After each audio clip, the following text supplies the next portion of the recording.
But when it first started, it wasn't really moving well. So I'll go under people's tweets. I built XYZ, Mona, Visa. And there was also a bigger app that does the same thing. Okay. So I'll see people using it. I'll reply with mine under that. Oh yeah, Mona, use my own. Okay. It's even built by a Nigerian and it's better. Fair. So it'd be like when they also for trenches.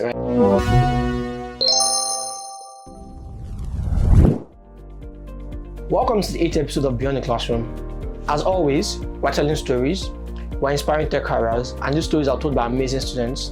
These students come from a variety of backgrounds, different departments, and as you'd imagine, they have unique stories to tell. Our guest in this episode has a very unique story to tell. He's none other than Saheed Azeez. He goes by Saheed on Twitter. Saheed is a 400 level student of mechanical engineering here at the University of Lagos. Saheed is in the machine learning space. He has built applications, AI applications that serve up to 160,000 people. Thanks for coming. How you doing? Thanks, my boss. Thanks for inviting me. And he also said 400 level, but I suppose don't graduate to S01E08. Nice one. Don't be excited. Okay. So talk to me. What was Saheed like before University of Lagos? Before Unilag, nothing really special. I was just like almost any Unilag engineering student, Right. I was just a maths guy. The only maths in my head.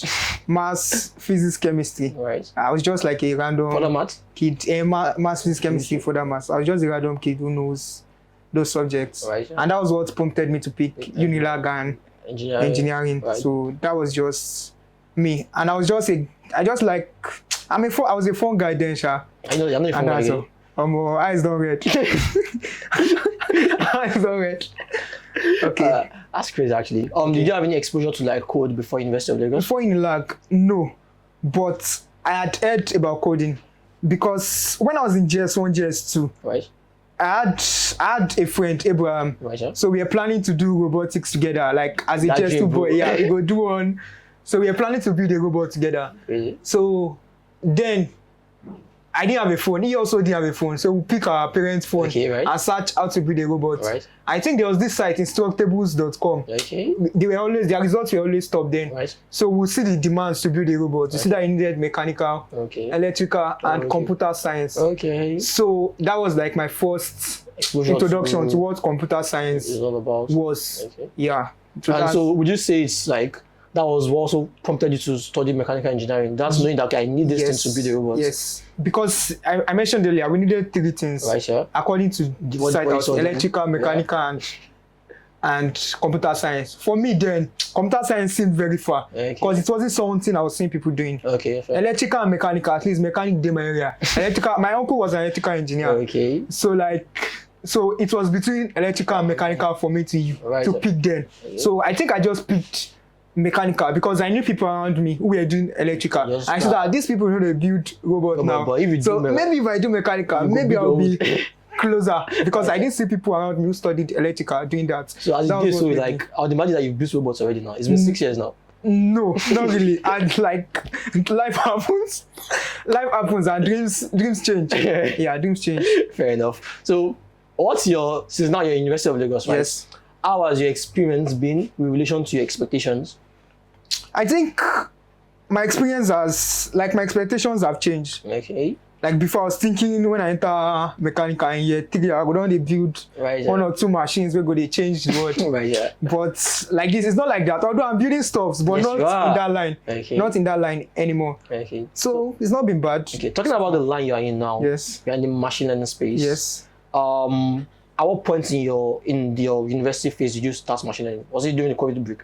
Yeah, COVID break majorly, but the story started in year 1. Okay. Year 1, I could remember. Then I was staying off campus somewhere around Baku. I think you mentioned, yeah, right? Yeah, off campus somewhere around Baku, and I had someone who I was staying around. So for context, right, Baku is really close to University of Lagos. It's one tricycle ride away from University of Lagos. Yeah. Yeah, so I was staying with someone, like I wasn't staying with someone, but where I was staying with, someone was there. Okay. Who does, I think he finished from Yabatech. Okay. Maintenance engineering. I can't really remember, but it's something along that line. Maybe industrial, something along that line. So he was always talking. So he mentioned coding to me. Right, sure. And for my, I mentioned earlier that I already knew computer science was needed for this thing. And the fact that I mentioned it to me, it now seems as if this thing is not that far from. Okay, right. I mean, you've seen someone doing it. I'm seeing someone. No, he wasn't doing it. Okay. But he was talking about it. Okay, then. So I was seeing somebody do it. Okay. So it now became this thing. So I feel actually get into and also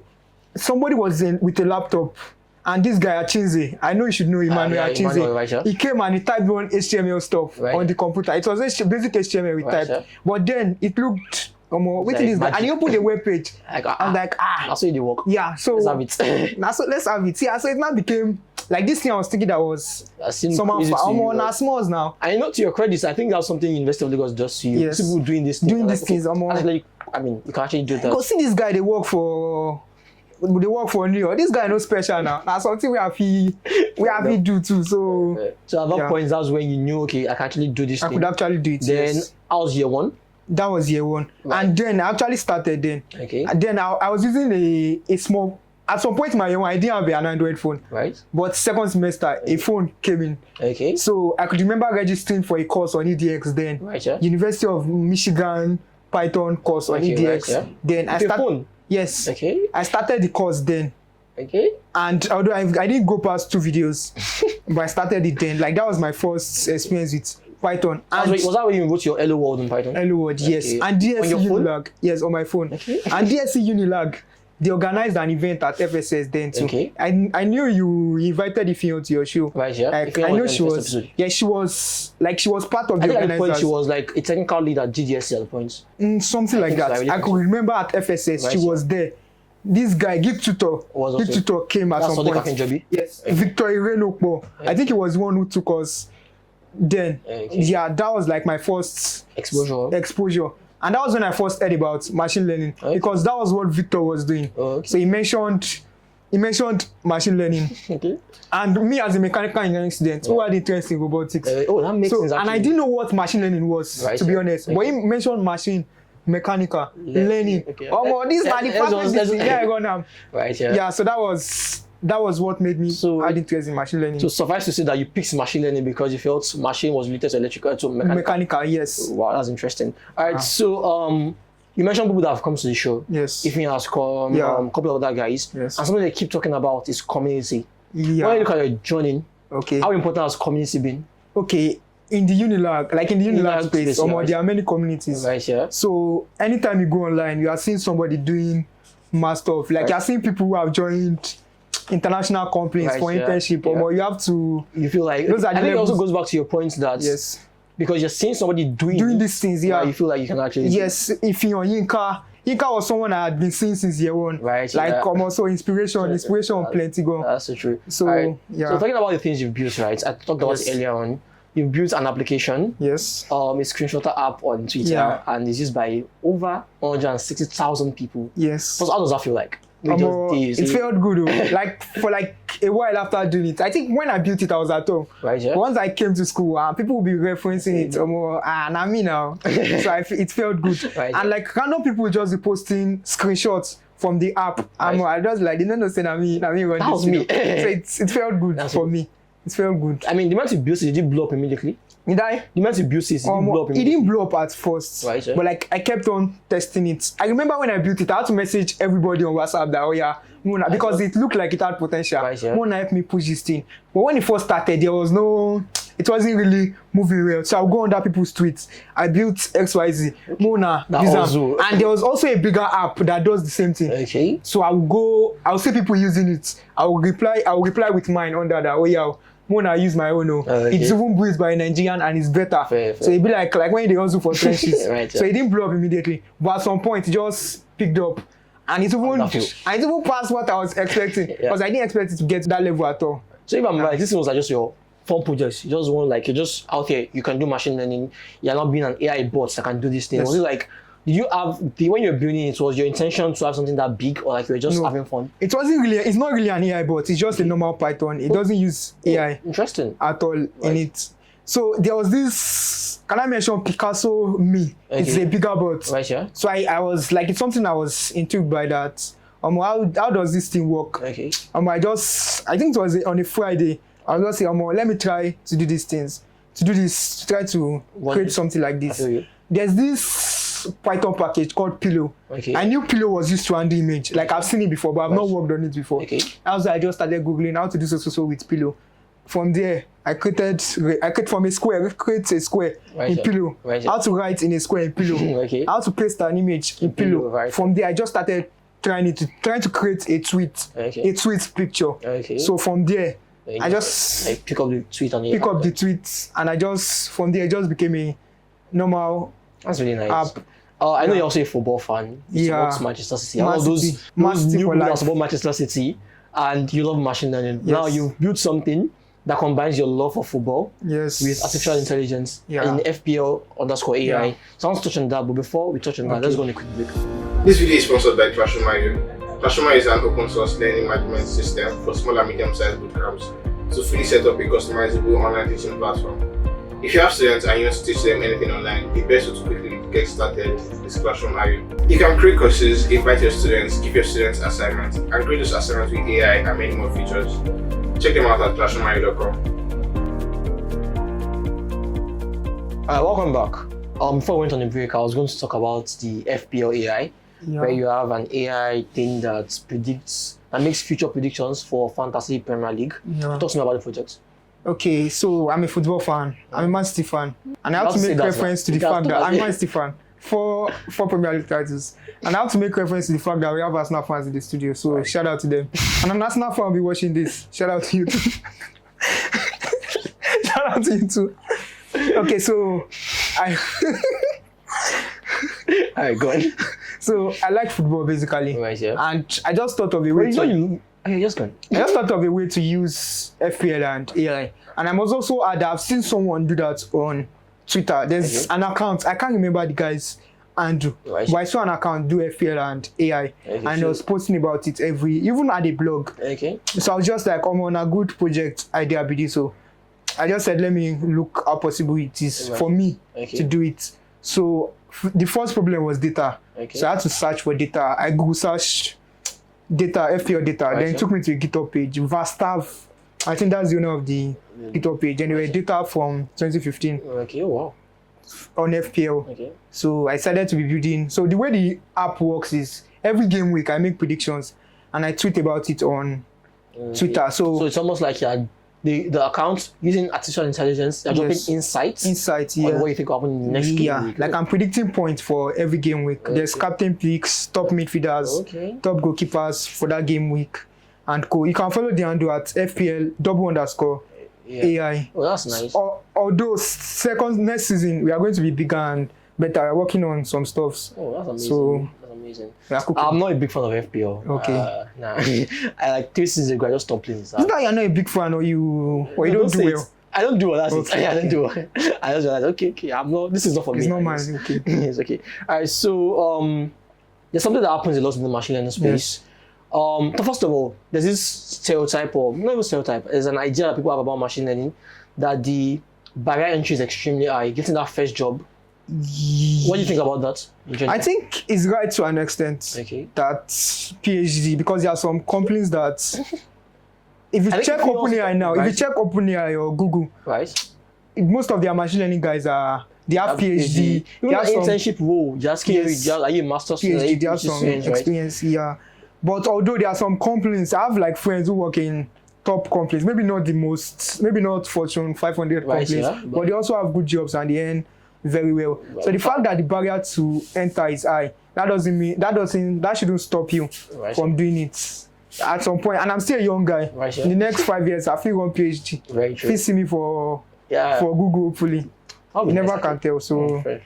All right. So I think what we now do as machine engineers is we then do these hackathons. You have data set and then you make predictions of the data sets. I know Zindi has something like that. I know Cargo has something like that. I know you have experience winning a couple of those. So talk to me about those experiences. Okay, so we start from the competition in general, what they're about, what they do and all that. So one of the coolest ways to earn money as a machine learning guy is competition. Like there's always a competition somewhere. Zindi, Cargo, there's always a competition going on somewhere. So the way the competitions are is they'll give you data. Like make predictions on the data. The data could be about a challenge, like they could ask to predict air quality in an area, and they give information like what's the quality, what's the temperature of the area, what's the number of people in the area. They'll give you different information about the area, and they'll tell you to predict air quality. And they'll have something like a leaderboard. So if you are the highest in the leaderboard or top 3, you win a prize. So those are the ways machine learning competition works. Right, yeah. You talk about air quality, and that brings me to the first hackathon you won. Yeah. That was air quality 1. What was it like? Talk to me. Okay, so I started Python. I think COVID was 2020 now. Right, yeah. So from COVID, I had been doing machine learning on my phone, and I started doing machine learning challenges then. There's this popular cargo Titanic competition. I plastered there, right, yeah. So I used that to practice. Then at some point I moved to Zindi because Zindi is more African-like, and the competition on Zindi is not as much as cargo, because cargo is worldwide. So all the big data scientists in Google, they are competing there with you. So I wish you the very best of luck if you want to win there. So I moved to Zindi and I started doing challenges on Zindi. So one day they just launched this air quality competition, and I think I just got a laptop then. I started it, and then we resumed to school. So I met Israel Orere. I have a friend called Orere. He's in chemical final year now. So I think my laptop was more terrible then. So he had a better laptop, and he too was just learning machine learning. So I was like, my boy, yeah, maybe we team up now. So I was using his laptop to run some parameters and co. So at some point in the competition, Eniola reached out to me that, I think maybe I reached out to Eniola that, let's work on this together. So it was a team of 3. Right, so all 3 of you are students here at University of Yes, Eniola was that goes back at to that the time. community thing you talked about. Okay, so we worked on it together. I remember that competition, I was cracking my head. Like I think day class, just thinking of which feature can I add to this stuff, to make it better. And I think that was like my favorite competition because all the features I thought of actually worked. There are some challenges you would think of features, like these features will be mind-blowing. You go add features, score no go boost. But these ones, the features I added actually made a lot of sense. I could remember, maybe it was on a night, maybe Monday night, when they released the leaderboard. I just woke up. Orege was my roommate then. I woke up, so the way the leaderboard was, there's a public and there's a private leaderboard. So public leaderboard uses a section of the scores, while private leaderboard is the final leaderboard that uses the major part of the score. So that's your final score. So on public leaderboard, I wasn't like top, I was just top 20. I wasn't number 1. So that night, I remember just refreshing. Make private leaderboard drop. As I just refreshed that night, I just see myself on my team for number 1. I remember going to tap Orege and waking up that, bro, how far? We don't reach number 1. So it was really fun moment for me then. So that was how the competition went. Oh, that's nice actually. And you talk about these competitions being a good way for machine learning engineers to make money before they get that first big gig, right? Yes. Now I know you won a couple more after that. Yes. Particularly, I think the most recent one that I really like, that was so nice, is the blue chip hackathon. Yes. Talk to me about that. Okay, the blue chip hackathon. I think it was last year, December. Yeah, it was. Yeah, I think maybe December 10. That was when we were given. You remember these guys? That was when we were given the prize. Right. So I just saw it on Twitter. I think Eniola and Nosil, they are top guys in the data science, competitive data science community in Nigeria. I saw a tweet about it. So I started too. And the interesting thing about that competition was I was in school, so I couldn't do much because I think we just halfway into the semester I was doing labs, so I couldn't really think for the competition. So I just started googling. Like I think the competition itself was a popular competition on Cargo. So I just googled like popular notebook on that competition. So I just bought some of their ideas, infused it into mine. So it was just a combination of some open source notebooks with mine. And then you cooked the two together, make it better. Made me and I was second place. Yeah, so that was really blue. Interesting. If there's anyone out there that wants to start competitive programming in the data science space, what advice do you have for that person? Okay, the advice I have is that it's not really about winning. Because although no, we all want money. We all want money. It's not about winning. We all want money.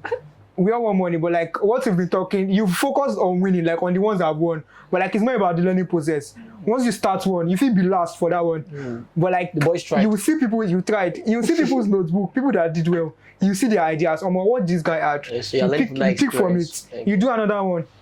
from last, maybe you are second to the last. Again, you see some ideas added to yours. Little by little, you'll be So first it's not place. really, it's not exactly like you start and then boom, you want to start winning. You have to go through that process. The thing is, even if you say you want to start and you're winning, it's just like Rashford winning Ballon d'Or next season. We all know it's not really. We all know it's not really possible. Okay. Like you are competing against people who have been doing this thing Right, for years, so you have to process, strive. and then you have have to that strive. iterative improvements before you get to that point. Yeah, you have to strive a little bit, and also it's not even really about winning because you could be in a data I said science that job. twice, guys. Yes, But I was one so many. Oh yeah, no. you could be in a data science job, Right. and those skills are very useful. Although I've not really had like a data science job, Right. like a real job before, Right. but I'm confident that if you put me anywhere to build a model, like I will be there. there really shouldn't be an issue in the best performance Right, yeah. of that model. So you learn a lot from that Experience. So experience. if you're a machine learning person out there, this is your sign for you to start engaging in these competitions. Yeah. You learn from their experience, and as my boss said, he said it's not about winning. And that is you get to meet a lot of people. Okay. Like Eniola, for example, Eniola has been he has been a good friend to me. Right. I met him through competitive data science. Wow. Get to meet a lot of people, like many people that I know them through competitions. Oh, So that's it's nice. All right. So when Ifion came here, Ifion talked about deep learning in Daba. Yes. I know there's deep learning in Daba X for Nigeria. Nigeria, yeah. I feel like deep learning in Daba is about like Africa. Yes. Then there's a Nigerian one. You were at the University of Ibadan. That was 2 years ago, was it? Yes, that was years ago. Right. And you went for the conference. Yes. And then there was an hackathon in the conference, and then you competed. Talk to me about that. Yeah, so in Daba X, like in Daba, there's Indaba for Africa. Right, yeah. There's also Indaba that is specific to Each country, countries. yeah. Yeah. So it was really a nice adventure for me because I'd be hearing about UI. There's always this argument on Twitter, UI is better than any lab. Right, yeah. So me going there was really nice, waiting special about the Right. school. It was really nice going there. And I think that was the first time that I had left home for an event, like outside of my house. And I stayed for an event. Okay then.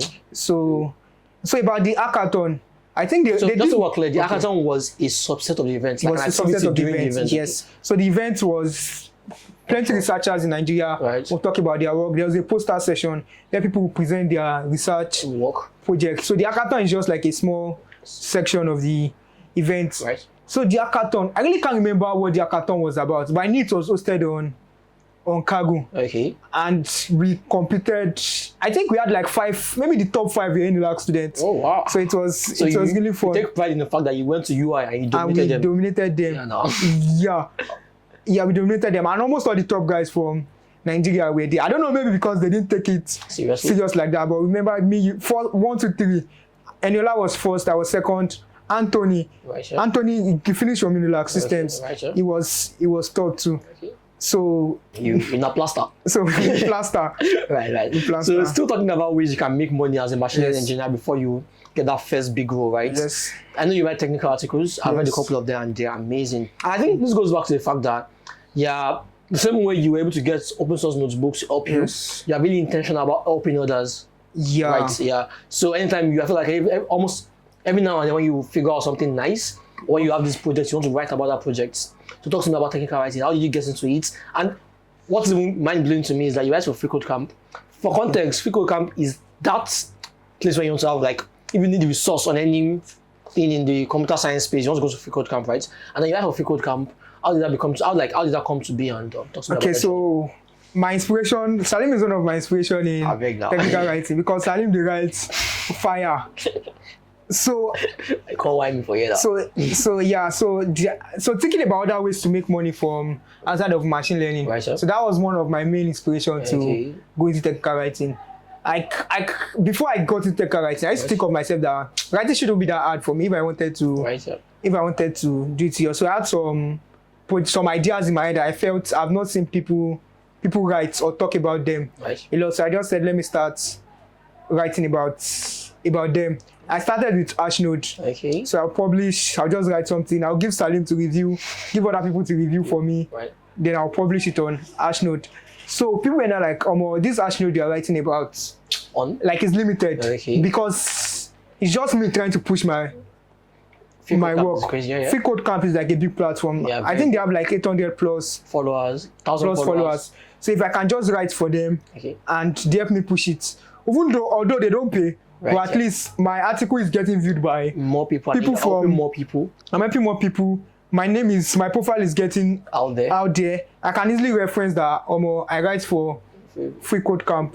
So the way I got to Free Code Camp is just basically filling a form. Okay. You have to fill like 3 articles you've written there. I think they also check your writing style, so it's important you write well. So I could remember when I had one article, I was looking at Free Code Camp. Right. When I go to, I also look. I think with any do. Okay. So I got the 3rd one and I. Yeah, applied. So that was how I got into Free Code Camp. And another advice for you is don't use ChatGPT. Make sure what you're writing is from here. That's Because so important. in as much as you want to write, don't fake it. Right. That's Write from your head. Even if just write. Right. Yeah. That's great. Alright, so Just write and be right. so now looking back on your experience, Okay. what important lessons have you learned? Like looking back at your experience from year 1, Okay. that person in Paco that you met, coding on your phone, look at that entire journey. What are those lessons you've learned that looking back you'll be like, oh, if you could go back in time, like these are the important lessons you've learned. Let's just put it that way. Okay, number 1 is patience.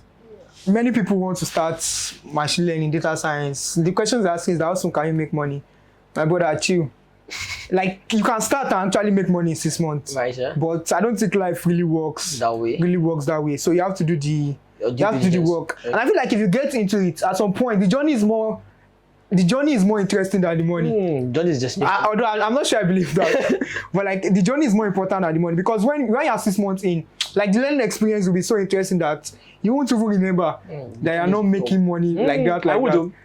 I'm joking, Gary. I would. But like the experience is more fun. Okay. Because like this now, though I'm not that rich tech bro vibe. But like I'm more confident now that I'm closer to making money than before. So just start. You're seeing that iterative growth in every step, right? Another question people used to ask is, should I go into front end, back end, or this thing? Just start one. When you are into that one, if you want to pivot, it's more easier for you to pivot. And know that, and one skill is important. Right. Like this, as a machine learning guy, there's a project I want to do that I'll need back end or front end. Need that user interface. Like this, now I'm working on a project now, and I have to convince front end developers that Abeg, come work with me. I don't get money to pay you. As me, I know front end. Right. Like I wouldn't be in that. Just start. No knowledge is especially in the tech field, no knowledge is a waste. I'm sure of that. Another thing I would have done better if I go back in time is I'll start writing. Like I would have started writing earlier. Yeah, right. So any small problem I solve, Also write about it. Even if somebody has written about it, You want to write about it. I'll write about it. From your own perspective. My own perspective. I think the point in writing is that way.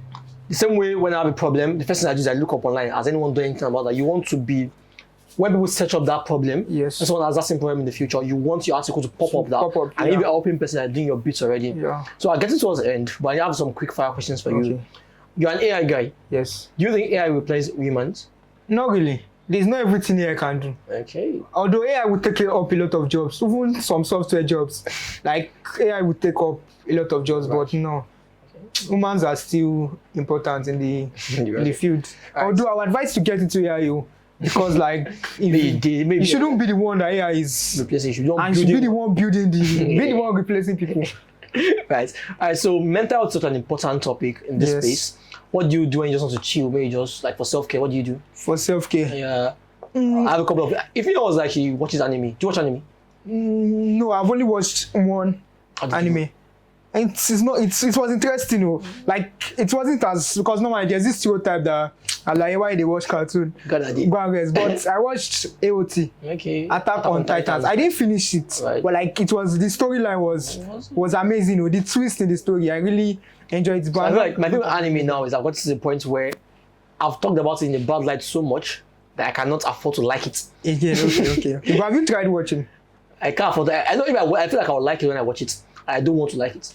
Okay, I understand. But animes, I know they are really cool. Their storyline. Okay. Although they are not my first choice. Okay, what's your first choice? What do you do for self-care?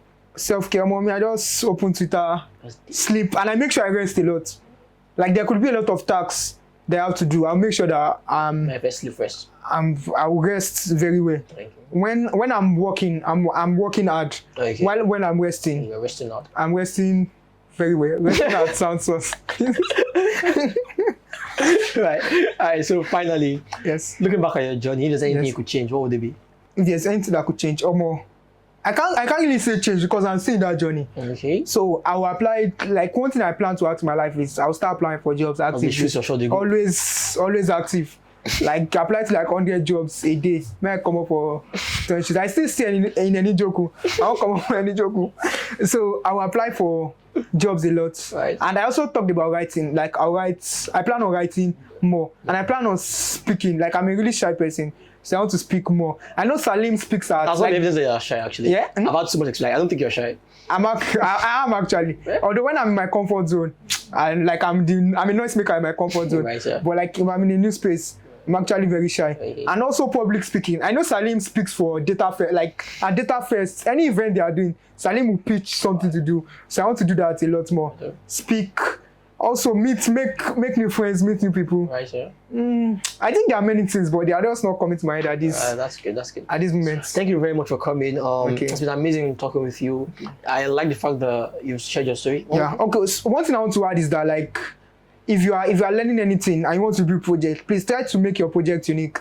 Don't be every time you go build blog. Like if you want to build a project, building blog is not bad. Right. But like there are 1,000 blogs in the world. I guess you. So even when you're building a project, something that applies to you, something that you're seeing, that something that actually, I get what you mean. And something that is unique. There's nothing bad in building blogs. Right, sure. There are 1,000 blogs in the world. But why should people use yours? Like do a project that people have not. Like people don't do like e-commerce sites. There's Jumia. Why should I use your? There's nothing innovating in your e-commerce site. You can do it to learn, right, sure. Really, but like make sure your project is something unique. Right, sure. That's just the last thing I want to add. So yeah, thank you so much for coming, for telling your story. It's been amazing, and you mentioned wanting to work at Google. Rooting for you, my bro. I'll be there. Right. So thank you very much. That's the show, guys. Thank you very much. Thanks for inviting me.